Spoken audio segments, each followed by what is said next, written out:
नमस्कार नमस्कार। अपने 10वीं क्लास के सामाजिक विज्ञान में हमने लास्ट में जो अध्ययन किया था वर्धन वंश या पुष्यभूति वंश के बारे में, उसके बाद जो राजवंश है उसका नाम है पाल वंश।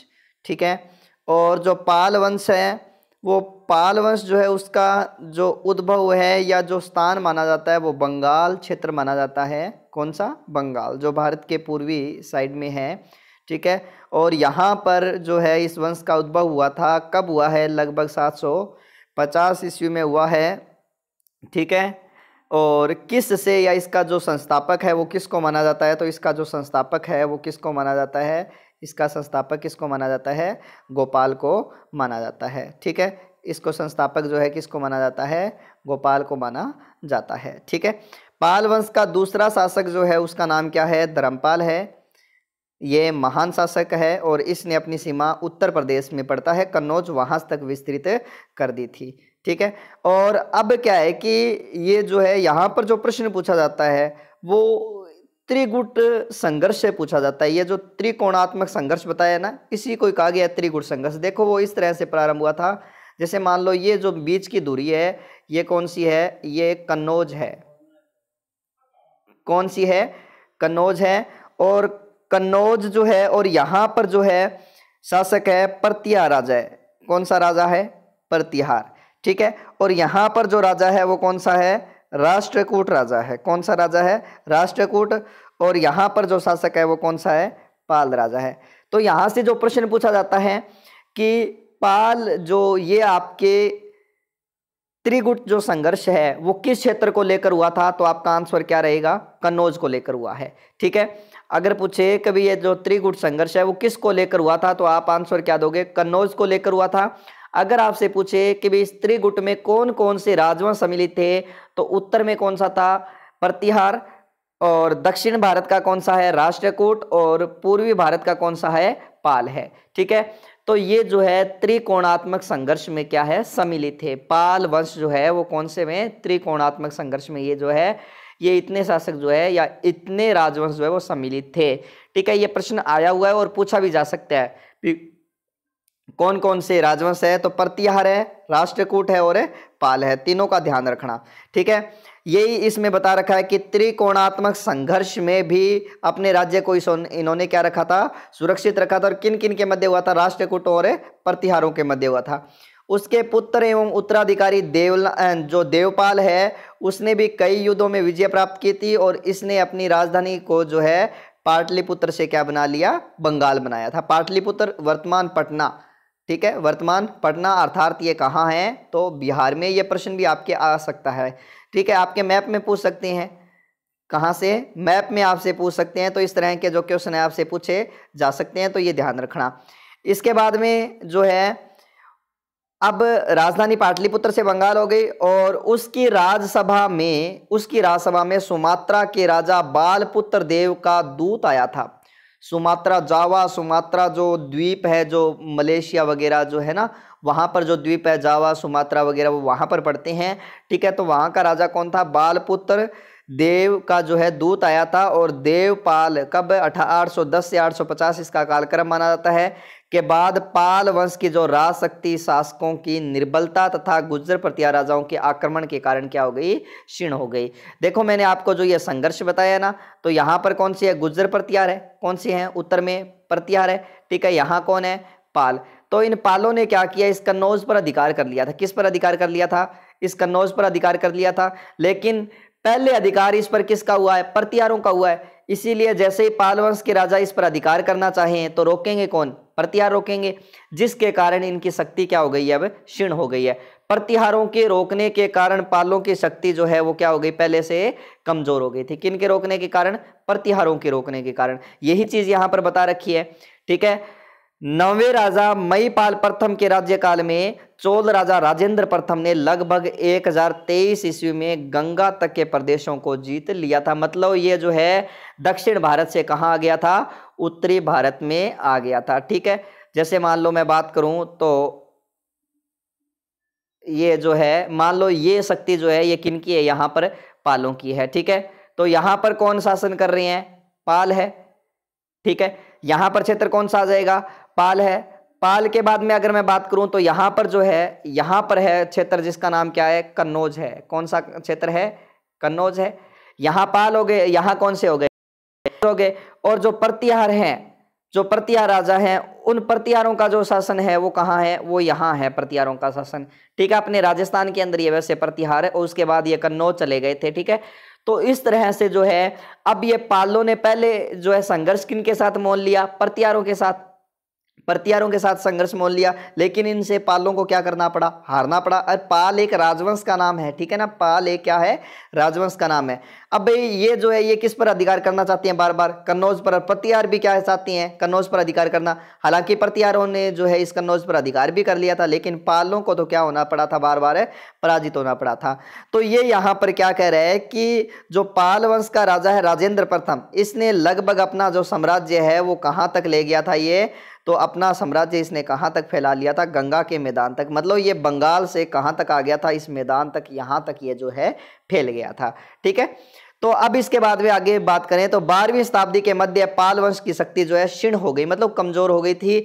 और पालवंशी राजा बौद्ध थे, ये ध्यान रखना, इनका धर्म पूछा जा सकता है। अभी पालवंशी राजा जो है कौन से धर्म को मानते थे, तो ये कौन से धर्म को मानते थे, बौद्ध धर्म को मानते थे। ठीक है, और उनके राज्यकाल में बौद्ध जो है शिक्षा के केंद्रों में बड़ी उन्नति हुई थी। नालंदा व विक्रमशिला के प्रसिद्ध महाविहारों में जो है उनको संरक्षण प्राप्त था। प्रसिद्ध बौद्ध भिक्षु जिसका नाम क्या है, अतिसा 10वें पाल राजा नए पाल के राज्यकाल में तिब्बत के राजा के निमंत्रण पर वहां पर भी गया था। देखो ये लाइन दोबारा पढ़ो कि प्रसिद्ध बौद्ध भिक्षु अतिसा, ठीक है, बौद्ध भिक्षु का नाम क्या आ गया, अतिशा। और 10वें पाल राजा कौन है, नए पाल के राज्यकाल में, नए पाल के राज्यकाल में तिब्बत के राजा के निमंत्रण पर भी वहां गया था। पाल वंशी राजा कला तथा वास्तुकला के क्या थे, प्रेमी थे। उन्होंने दीमान तथा विटपाल जैसे महान शिल्पियों को क्या प्राप्त किया था, संरक्षण प्रदान किया था। पाल युग अनेक जलाशय दीनापुर जिले में भी अभी भी बचे हुए हैं। क्या कह रहे हैं, पाल युग के अनेक जलाशय दीनापुर जिले में अभी भी बचे हुए हैं। ठीक है, तो इसके बाद में जो राजवंश है उसका नाम क्या है, राष्ट्रकूट। राष्ट्रकूटों का किन के साथ संघर्ष हुआ है, पालों के साथ संघर्ष हुआ है, मानते हो इस बात को। और इसके जो संस्थापक है राष्ट्रकूट के, वो कौन है, राष्ट्रकूट मतलब जो महाराष्ट्र के आसपास का क्षेत्र है वर्तमान में, वो है राष्ट्रकूट। ठीक है, वहां पर राष्ट्रकूट राजवंश का शासन था। ठीक है, जैसे मैं आपको मैप के जरिए बताऊं तो ये जो क्षेत्र है, ठीक है, यहाँ पर जिस वंश का शासन था वो कौन थे, राष्ट्रकूट थे। ठीक है, यहाँ पर किस वंश का शासन था, राष्ट्रकूटों का शासन था। ठीक है, और इसके जो संस्थापक माने जाते हैं वो कौन है, दंतीदुर्ग कब किया, 736 ईस्वी में। और उसने नासिक महाराष्ट्र में है, और इस नासिक को अपनी क्या बना लिया, इसने राजधानी बना लिया था। ठीक है, और इस वंश में कितने शासक हुए हैं, 14 शासक हुए हैं। दंतीदुर्ग जो है वातापी के, ये दक्षिण भारत में ही है, चालुक्य जो है वातापी के, चालुक्यों के क्या है, अधीन सामंत है। सामंत जानते हो, सामंत जो एक तरह से कह सकते हो आप, मुगल काल में वो क्या है कि सामंत एक तरह से क्या बन गए थे, मनसबदार। जैसे अपने अभी जो सरकारी नौकरी जो पर है, या फिर प्रधानमंत्री जो है, प्रधानमंत्री के अंडर में जो मंत्री परिषद है, और मंत्री परिषद के जो विभिन्न मंत्री या जो सदस्य है, वो एक तरह से क्या है, प्रधानमंत्री जी के क्या है, सामंत है। इसी तरह से आप उनको सामंत का दर्जा दे सकते हो। उनके अंतिम चालुक्य शासक कीर्ति वर्मा द्वितीय को पराजित करके, ठीक है, दक्षिण में चालुक्य सत्ता की क्या कर दी, स्थापना कर दी। कृष्ण प्रथम ने एलोरा के सुप्रसिद्ध कैलाश मंदिर का क्या करवाया था, या कैलाशनाथ मंदिर का क्या करवाया था, निर्माण करवाया था। और वंश के चौथे शासक ध्रुव ने गुर्जर प्रतिहार शासक वत्सराज को क्या कर दिया, पराजित किया। और 5वें शासक गोविंद तृतीय ने गुर्जर प्रतिहार शासक नागभट्ट द्वितीय और पाल शासक धर्मपाल को क्या कर दिया, पराजित कर दिया। देखो मुझे पता है आपको यहाँ पर ये समझ में नहीं है, ये क्या कहना चाह रहे हैं, ये कह रहे हैं कि जो त्रिगुटीय जो संघर्ष हुआ था, ठीक है, ये जो त्रिपक्षीय जो संघर्ष हुआ था, इस तरह से जो संघर्ष है, मैंने यहाँ पर क्या बताया आपको, प्रतिहार। क्या बताया, प्रतिहार। यहाँ पर मैंने आपको क्या बताया, राष्ट्रकूट। और यहाँ पर क्या बताया मैंने आपको, पाल। तो ये कह रहे हैं कि वंश के चौथे शासक ध्रुव ने, तो राष्ट्रकूट राजा कौन हो गया, राष्ट्रकूट राजा कौन हो गया, ये लो चौथा शासक, राष्ट्रकूट राजा कौन हो गया यहाँ पर है, तो राष्ट्रकूट राजा जो है वो कौन हो गया, ध्रुव हो गया। ठीक है, यहाँ राष्ट्रकूट है, यहाँ पाल है, बार बार बताने की जरूरत ही नहीं है, यहाँ प्रतिहार है। इसने क्या किया, प्रतिहार राजा जो है उसका नाम क्या है, वत्सराज, क्या नाम है, वत्सराज, इसको पराजित कर दिया। ठीक है, और वत्सराज को पराजित कर दिया। अब ध्रुव के बाद में जो राजा आया उसका नाम क्या था, गोविंद तृतीय। क्या नाम था, गोविंद तृतीय। पहले यहां पर कौन है, ध्रुव। इस ध्रुव ने किसको पराजित किया, वत्सराज को। अब यहां पर कौन आ गया, गोविंद तृतीय। इसने क्या किया कि वत्सराज के बाद में जो यहां शासक बना था, किसके बाद में, वत्सराज के बाद में जो यहां पर शासक बना था, उस शासक का नाम क्या था, क्या नाम था, नागभट्ट।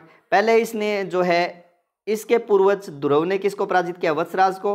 अब वत्सराज के बाद यहां पर कौन आया, नागभट्ट। कौन आया, नागभट्ट सेकंड। और इस नागभट्ट सेकंड को किसने पराजित कर दिया, गोविंद ने। और इसी के साथ साथ ये क्या कह रहा है कि पाल वंश का राजा जिसका नाम क्या था, धर्मपाल, इस धर्मपाल को भी किसने पराजित किया था, तो गोविंद तृतीय ने पराजित किया था। अब बात समझ में आ गई है। ठीक है भाई, गोविंद तृतीय का पूर्वज या फिर जो राष्ट्रकूट का जो चौथा राजा था, उसने पहले किसको पराजित कर दिया, नागभट्ट के पूर्वज अर्थात वत्सराज को पराजित कर दिया। क्लियर। अब इसके बाद में यहां का राजा कौन बना, गोविंद तृतीय बना। गोविंद तृतीय ने किसको पराजित किया, नागभट्ट को, नागभट्ट द्वितीय को, और साथ में किसको पराजित किया, धर्मपाल को पराजित कर दिया था। ठीक है, यही बात ये कह रहा है। उसने राष्ट्रकूटों के साम्राज्य को मालवा प्रदेश से कांची तक विस्तृत कर लिया। छठा शासक अमोघ वर्ष, उसको शांति प्रिय माना है, जिसने लगभग 64 वर्षों तक क्या किया, राज्य किया था। उसी ने मान्य खेत या माल खेत को राष्ट्रकूटों की क्या बनाया था, राजधानी बनाया था। अभी पहले इनकी राजधानी जो है वो हम पढ़ चुके हैं, ये देखो नासिक है। नासिक के बाद में दूसरी राजधानी इनकी कौन सी है, मानखेत। और मानखेत को राजधानी बनाने वाला कौन है, तो अमोघ वर्ष। ठीक है, अमोघ वर्ष। अब वर्ष को वर्षा बना लो, क्या बना लो, वर्ष को वर्षा। और वर्षा कहाँ होगी, खेत में होगी। ठीक है, अमोघ मेघ बादलों से वर्षा किस में हो रही है, खेत में हो रही है। इस तरह से आप याद रख लो भाई, अमोघ वर्ष ने जो है वो कि शांति में रहकर, या शांति प्रिय शासक है, शांति में रहकर इसने जो है मानखेत को क्या बना दिया, राजधानी बना लिया था, राष्ट्रकूटों की राजधानी बनाया। अरब यात्री सुलेमान ने अमोघ वर्ष की गणना विश्व के तत्कालीन 4 महान शासकों में की है। ठीक है, कृष्ण द्वितीय तथा इंद्र तृतीय ने कन्नौज के तत्कालीन शासक क्या नाम है, महिपाल को पराजित किया था। मतलब ये इसी वंश के हैं। कौन कौन, कृष्ण आगे और इंद्र तृतीय आगे, ये कन्नौज के शासक महिपाल को क्या कर रहे हैं, पराजित कर रहे हैं।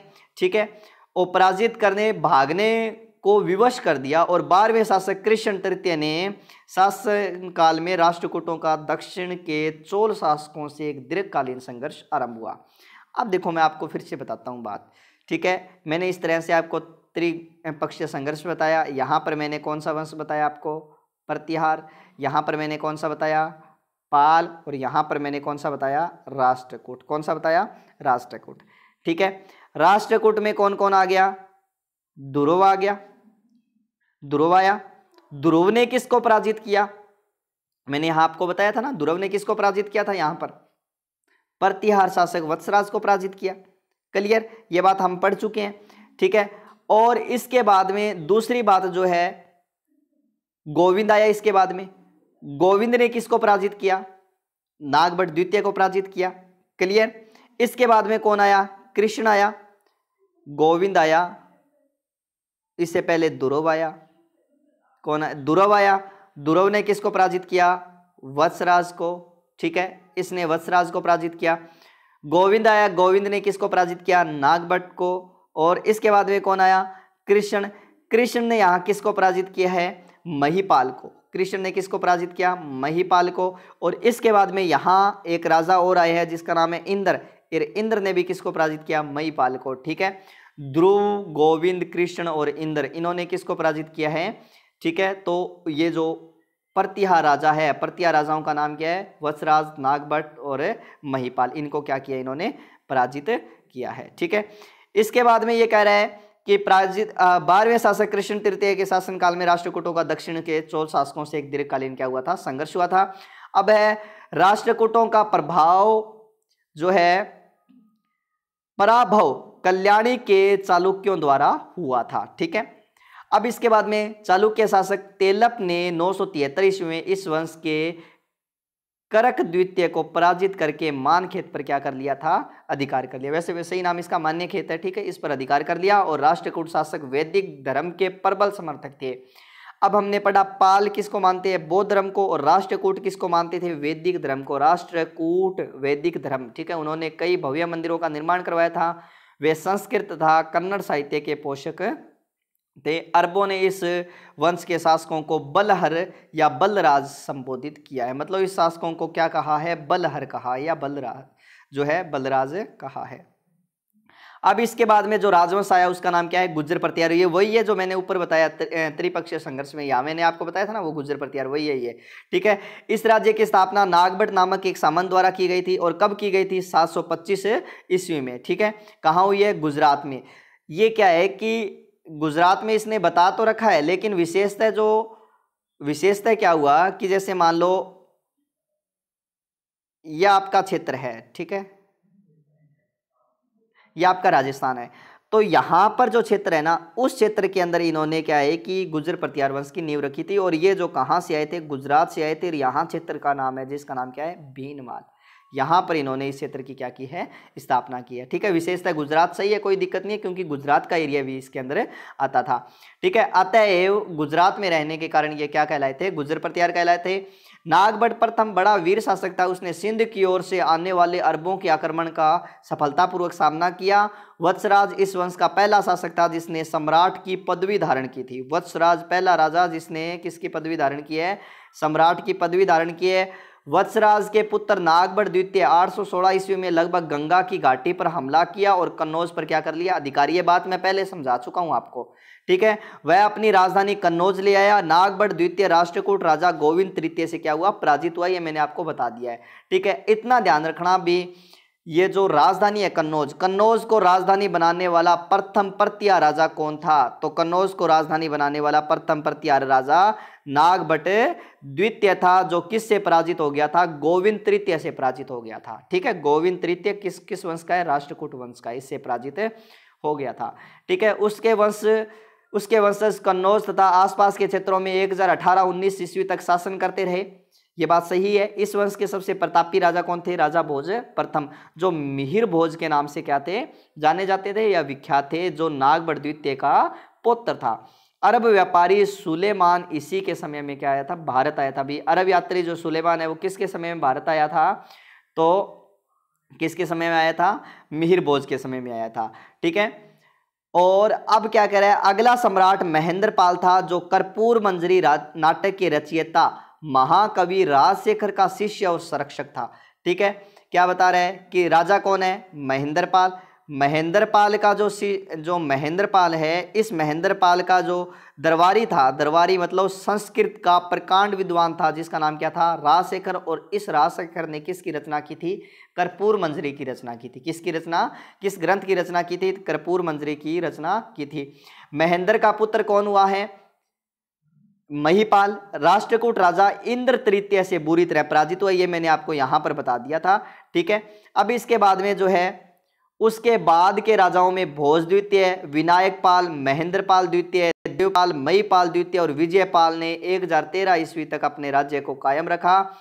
महमूद गजनवी के हमले के समय कन्नौज का शासक कौन था, राज्यपाल था, ठीक है। महमूद गजनवी के हमले के समय कन्नौज का शासक राज्यपाल था। राज्यपाल बिना लड़े भाग गया। बाद में उसने महमूद गजनवी की क्या कर लिया, अधीनता स्वीकार कर ली थी। और इसके आसपास के राजपूत राजा बहुत नाराज हुए। महमूद गजनवी के लौट जाने पर कालिंजर के चंदेल राजा गंड के नेतृत्व में राजपूत राजाओं ने उसे क्या कर दिया, मार दिया। और उसके स्थान पर त्रिलोक चंदपाल को क्या कर दिया, गद्दी पर बैठा दिया, जो अगला है, ठीक है। देखो क्या हुआ कि राजा कौन है, राज्यपाल, और विदेशी आक्रमणकारी है, ठीक है। गजनी का राजा महमूद गजनवी।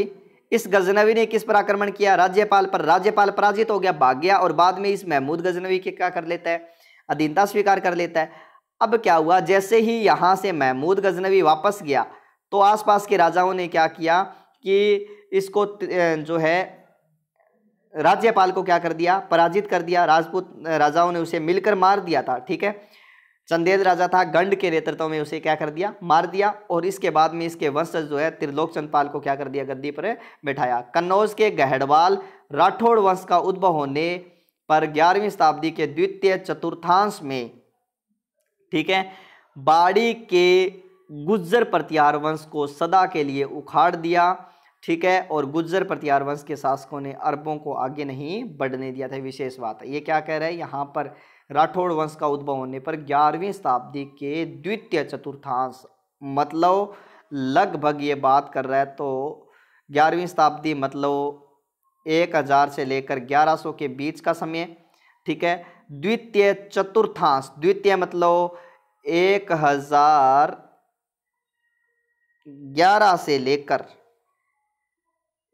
1020 के बीच में। चतुर्थांश मतलब लगभग 1014 ईस्वी आ जाएगा यहाँ पर। 1014 ईस्वी के आसपास जो है इस वंश को क्या किया, यहाँ से उखाड़ फेंका था। कब, 1014 आएगा, ठीक है ना, 1014 के आसपास इसको मतलब उखाड़ फेंका था। और गुज्जर प्रतिहार वंश जो है इन्होंने क्या किया, अरबों को आगे नहीं बढ़ने दिया। तो विद्यार्थियों आज के लिए इतना ही, बाकी करेंगे हम अपनी अगली क्लास में। आपको अगर ये समझ में नहीं आए तो आप इसको त्रिपक्षीय संघर्ष को जैसे मैंने बनाया ना, वैसे आप अपनी एक बार रफ कॉपी पर इस तरह से बना के देखना, ठीक है। और तीनों राजवंश लेने आपको, इस तरह से बनाओगे तो यहाँ पर क्या लोगे, प्रतिहार, यहाँ पर पाल, और यहाँ पर कौन सा लोगे, राष्ट्रकूट। इस तरह से बनाकर देखना और राजाओं के नाम लिखना यहाँ पर क्रम से, यहाँ पर भी राजाओं के नाम इस तरह से क्रम से लिख के देखोगे ना, और फिर देखना किसने किस पर आक्रमण किया था, तो आपको ये जो है ना अच्छी तरह से समझ में आ जाएगा, ठीक है। धन्यवाद।